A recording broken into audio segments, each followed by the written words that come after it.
know anything about bisexual culture, you probably know one of three things.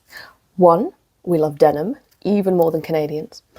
2, we can't sit normally on a chair. And 3, we all had our sexual awakening with the 1999 classic Hollywood film The Mummy, directed by Stephen Sommers and starring Brendan Fraser and Rachel Weisz. In fact, I loved this film long before I knew I was bisexual, and long before I knew that it was a bisexual cliché to love this film. But why exactly does The Mummy hold a place in the bisexual heart? What has cemented this film, which doesn't actually include any bisexual characters, as a bisexual classic? When I tried to dig deeper into this, and by dig deeper I mean Google it, the most common answer I found was because everyone's hot. And look, they're not wrong. Brendan, Rachel, Imhotep, Ardeth, the plain guy. No matter your taste, you'll find it in The Mummy. Want a rugged hero? Brendan. Need a gorgeous femme fatale? Anouk Sunamun. Really into Beatles? Homage Lily. But the reason why I love the Arabs, because the Arabs, they know how to riot, you know?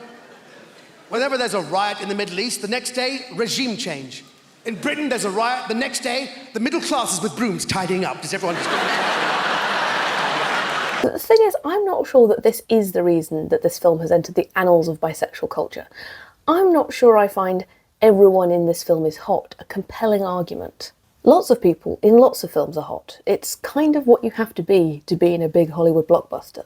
So what is it about The Mummy that we greedy, flaky bisexuals love so much? When I asked my bi followers on Blue Sky, so no, I did not carry out the most rigorous scientific study, what they most liked about The Mummy, aside from the hotness, the replies mostly boil down to this. A love of old blockbuster Hollywood films. Great cast chemistry. Good funny script. Everyone seems to be having fun.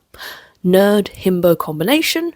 It appeals to special interests, books, history, Egyptology, the costumes, and sexy lighting? All good reasons to like a film, but still nothing concrete there about the reasons it appeals so much to the bis. And that made me wonder about other bisexual classics. Which other films are so beloved by our community? And do they have anything in common with The Mummy? So I did some more digging. Okay, every time I say digging, just assume I'm Googling. And I came up with this list. Not exhaustive, but compelling. The Rocky Horror Picture Show. The Road to El Dorado.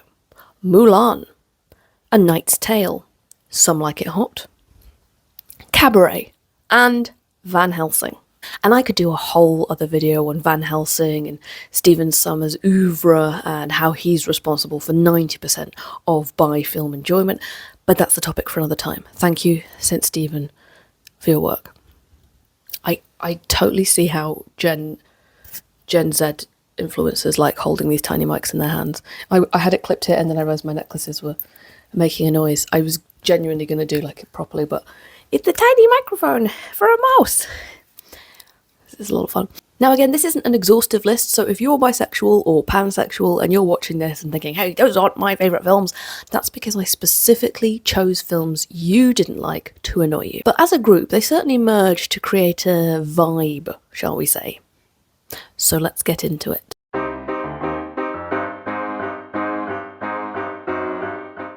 Queer representation in Hollywood has faced a long struggle from subtext to text.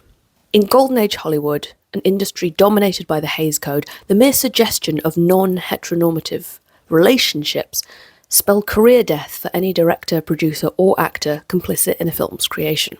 And yes, there were plenty of films with queer-coded themes and hints of less-than-straight relationships, but the love that dare not speak its name was largely silenced, at least until the 1960s. By the time gay relationships did become visible on screen, they were being swept up with other fights for civil rights, feminism, black power, and the AIDS epidemic all rendered the queer film landscape a powerful and yet bleak place of an existence fraught with difficulties. And by the time the gay movie became somewhat mainstream in the 90s, early 2000s, films about the queer experience were often tragedy-led. Classics like Milk, Brokeback Mountain, My Beautiful Laundrette, Moonlight. Powerful, bittersweet pictures about what it means to be your true identity in a world desperate to crush it. Yes, these films said life as a gay person was hard, but there was beauty to be found. Portraits of bisexuals? Not so much. as Broe Deschanel points out in her video essay on the topic, the portrayal of bisexuals has not been particularly flattering. For a long time, bisexuality has been a signifier of villainhood. In big Hollywood movies like Basic Instinct and Blue Velvet, to be bisexual is to be untrustworthy and unreliable at best, and a sexual psychopath and serial killer at worst. Part of what makes characters like Villanelle in Killing Eve attractive, in my opinion, is that she is a subversion of this trope. You think she's going to be this ice-cold, cool, evil killer, but she turns out to be a lot more goofy and unserious than first suspected. And although I'm not personally in love with the portrayal of bisexuals in Killing Eve, I can definitely see what makes Villanelle such a popular character. Bisexuality as a visual shorthand for villainy is rooted in our society's fear of the other. As Kenji Yoshino explains in his essay, The Epistemic Contract of Bisexual Erasure, bisexuals are viewed with suspicion by all sides because, quote, bisexuality threatens all of these interests because bisexuals are often perceived to be intrinsically non-monogamous. So given the representation available, ask a bisexual which movie they enjoy, and it's probably not one depicting bisexuality. It's probably The Mummy. Look, all I'm asking is how come the gays get this, and we get this? Do you see the different... Do you see what I mean? It's a different vibe. And look, obviously there are plenty of light-hearted and funny films about the queer experience too, especially in the last few decades. And films depicting bisexual relationships and people have made leaps and bounds. But I don't think it's a coincidence that the films that appeal to bisexuals are not examples of the apex of modern cinema. We are not serious people. I love you, but you are not serious people. And that brings me back to the question, what is it that appeals about The Mummy, a film with no actual bisexual representation in it, to bisexuals? The appeal of The Mummy, in my highly academic opinion, can be divided into three categories. The historical setting, horror cinema and its queer coding, and perhaps most importantly, the appeal of camp.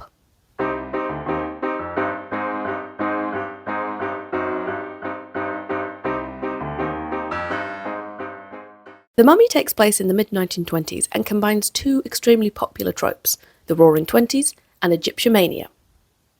The Roaring Twenties was a boom time for the West and a golden time for art, fashion and culture. As part of the interwar years, it's taken on something of a rose-tinted appearance in the memories of many as a time when nothing bad happened and everything was fine. Don't think about the rise of fascism and the Great Depression and segregation and shell shock. Have another cocktail and kick up your heels. It was also a golden age for travel. Aeroplanes, steamships and motorcars could now whiz you to your destination not in a matter of days, but hours. And in the final rays of the setting sun of the British Empire, Egypt was the place to be. A few years earlier, it was where author Agatha Christie debuted, as a slightly cheaper alternative to doing so in Europe.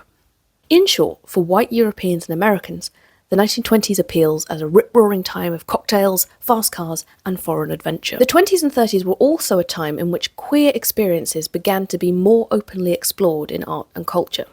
Only a few short decades before, Oscar Wilde had been imprisoned for homosexual acts, but now authors, artists, and filmmakers were pushing the boundaries with their work. Gay creators like Radcliffe Hall, Gladys Bentley, and Noel Coward were all making their mark on 1920s culture. And pre-Hays Code, films were much more likely to dabble in representations of queerness. Take, for example, early 30s films like Madchen in Uniform and Victor and Victoria. Added to this is Egyptomania. The West has always had a fascination with ancient Egypt. The Victorians liked nothing better than taking back bits of mummy from their holidays. But in 1922, this was propelled into overdrive with the discovery of the tomb of Tutankhamun. Suddenly, everything about Egypt was the height of fashion. It appealed not just for the decadent wealth and glamour of the dead pharaohs, but also the exotic allure of the other, a place and culture the West viewed as primal yet sophisticated, not as advanced as their own, but with its own vivacity and earthy, sensual allure. Added to that was the way in which it appeared to eschew sexual norms, the whole brother-sister marriage pharaoh thing. Egypt was both exciting and scary in equal measure. Gold, treasure, kings and queens, but also grave robbers, tombs, eunuchs, curses, and clashes with the modern-day Arab populace made it a hotbed of intrigue for any consumer. Tales of mummies' curses hit the headlines, people dressed up as Cleopatra for parties, and of course, Hollywood-made films. So you have a setting perfect for an adventure film, combined with an era perfect for adventure, and sprinkled on top a generous helping of queer undertones. Which brings me to...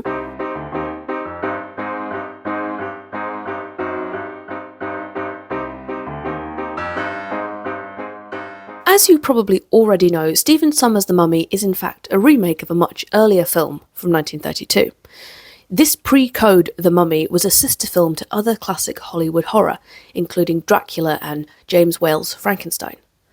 Both Frankenstein and The Mummy feature Boris Karloff in the title role. The almost title role, because it's Frankenstein, not Frankenstein's monster, but they meant the monster. We all mean them, we know it's the monster.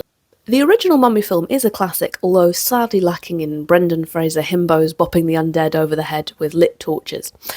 What it does have, however, is an undercurrent of queerness that permeated many classic Hollywood horror films of the day. In their essay, Coming Out of the Casket, Queer Themes in The Mummy, 1932, writer Jonathan Greenall explores the underlying queerness of the movie in both theme and its ancient Egyptian setting. Quote, "Hints of this view of ancient Egypt appear as early as the movie's first scene. While theorising why Imhotep was mummified alive, Ralph Norton jokingly suggests the punishment was because he got too gay with the Vestal virgins in the temple.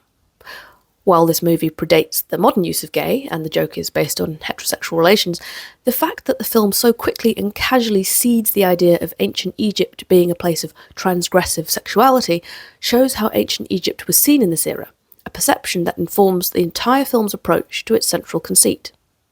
Secondly, the film could be argued to represent, as many early horror films did, the queer experience through the lens of the other, i.e. the monster. Openly gay director James Whale, director of Frankenstein, The Bride of Frankenstein and The Old Dark House, my personal favourite, has often been held up as an example of a director who gave his monsters a sympathetic representation as someone who knew all too well what it meant to be seen as an outsider, and even as something abhorrent. As Greenall highlights in his discussion of The Mummy, quote, "When trying to explain her confusion and inner conflict, Helen opts to compartmentalise her psyche, describing her usual thoughts and her desire to obey Imhotep as if they were separate beings. For example, while recovering from an encounter with Imhotep, she tells Frank, 'There's death there for me, and life, something else inside me that isn't me. But it's a life torn fighting for life. Save me from it, Frank, save me. But I don't want to lose my own mind and be someone else, something I hate.' When these elements are combined, they perfectly capture the sentiment that many queer people wrestled with during the 1930s, having to question if the joy of living as one's authentic self was worth the risk of family exile and banishment from public life. Something that makes Imhotep's declaration that he can only be reunited with Princess Ankh-Esen-Amon when she is ready to face moments of horror for an eternity of love all the more relatable. And if you're interested in queer horror theory, there's a whole school of thought on queerness in horror cinema. In fact, there's a whole series about it, 2022's Queer for Fear. The Mummy might not be as flamboyant as the cape-swirling Count Dracula or as isolated as the tragic Frankenstein's monster, but he nevertheless communicates an otherness that a queer audience can readily identify with. And in my opinion, the remake loses nothing of this undercurrent, because what is more bisexual than Imhotep's struggle to be with his one true love? In your case, perhaps you are kept apart from your lover because of distance, class, or social norms. In his, it's an army of the undead. The point is there anything more bisexual than yearning?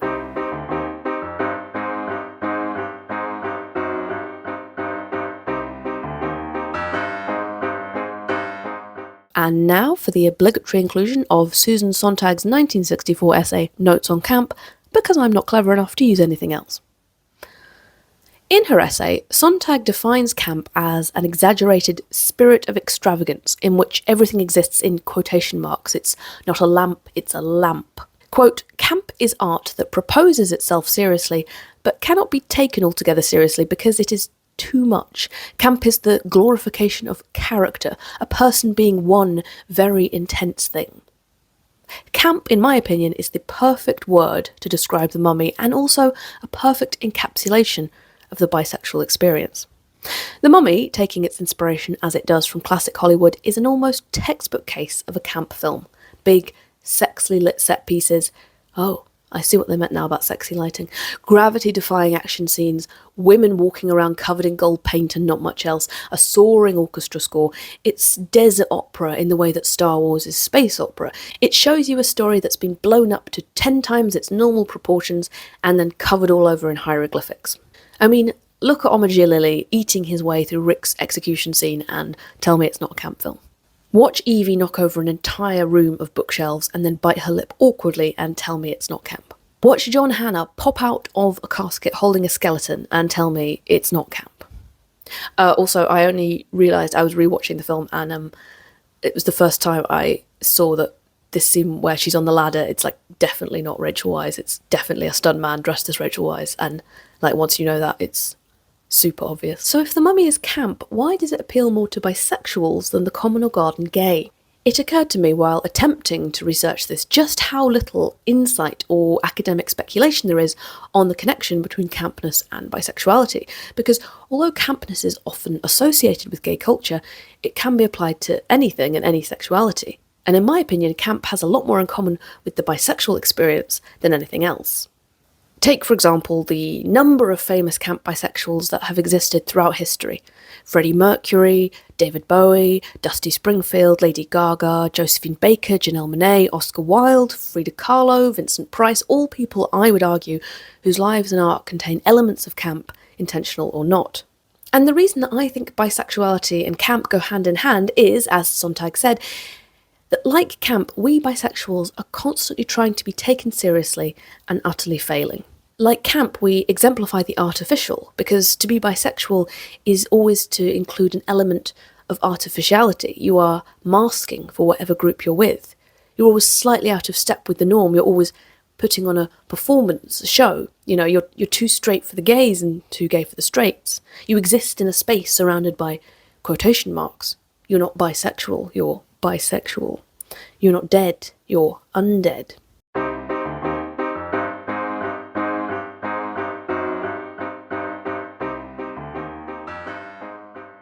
said I wasn't going to talk about this, but I do think there's something very specific about the hotness of The Mummy that makes it appeal to bisexuals. Specifically, I think each character is hot in a way that everyone finds attractive. Men, women, and everyone else see features in both Evie and Rick that appeal to all genders. Think of them as the perfect yin and yang of attractiveness, a balanced force in one container. Rick is a big, strong beefcake, but he's also sensitive. He's skilled at fighting, but he's not unnecessarily violent. If he's going to punch someone, he'll follow it up with a quip. Yes, he will pick you up and carry you over his shoulder if you're annoying him, but he'll also steal you an archaeologist's toolkit. Evie, on the other hand, is beautiful and feminine, but she's also nerdy and smart. She's timid and nervous, but confident in her abilities and quick thinking when she needs to be. She needs a man to do the heavy lifting, but she's perfectly capable of deciphering hieroglyphics at rapid speed in a life or death situation. Both characters, in my opinion, display both hard and soft characteristics that are almost universally appealing to everyone. And then for the real deviants, you have Imhotep and his doomed lover Anaxunamun. They tick all the other bisexual boxes: extravagant costumes, bulging muscles, messy situationships, and constant world-destroying yearning. Look at the yearn in this film. The yearn budget must have been huge. Of course, that's not even mentioning the other characters, Jonathan or Ardeth Bay, or the aeroplane guy.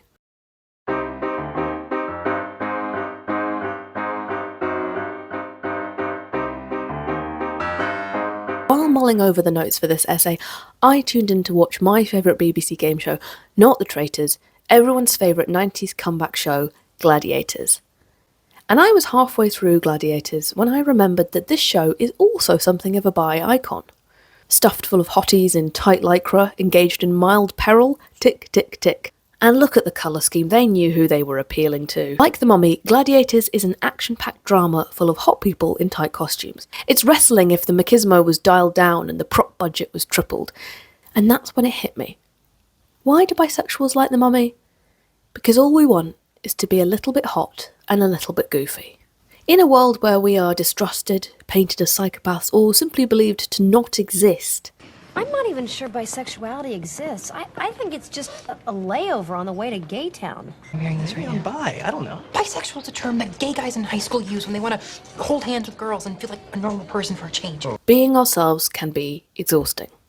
We don't want to be seen as serial killers or untrustworthy partners. We want to be goofy, and we are goofy. We are a lot more like this film than we are like Basic Instinct. I know a lot more bisexuals that look like this than look like this. Biphobia comes at us from all sides, and according to Stonewall, bi people are significantly less likely to be out to all of their friends and family than their gay counterparts.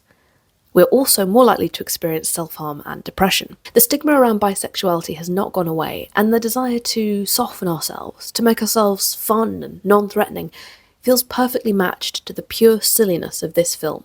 We don't want to assassinate presidents or steal your boyfriend. We want to read from the Book of the Dead. No! You must not read from the book! We want to cuff our jeans, sit backwards on a chair, and watch The Mummy. In the nearly words of Cyndi Lauper, bisexuals just want to have fun. I mean, this is just my opinion. I have no idea. You do not have to agree with this. Maybe you're straight or gay and you love it. Or maybe you're bi and you hate it. Maybe you're pansexual and you only watch Shrek sequels at art house cinemas. I don't know. Let me know in the comments if you love or hate The Mummy and why you think it appeals to bis. This is my first ever long form video, so please be kind. I'm still learning. I will still be doing all my old stuff as well, my sketches and things. Craig is always going to be there. Craig will never die. Hashtag Craig will never die. And yeah, if you enjoyed it, please like and comment and subscribe. I have a Patreon if you want to support me there. I have a Ko-fi if you want to make a small coffee-sized donation. Check out my website if you want to see me live. And I also have a book, Life Lessons from Historical Women, all about 18 stories of women throughout history. So if you like this kind of thing, you'll probably enjoy that. And yeah, see you soon. Goodbye.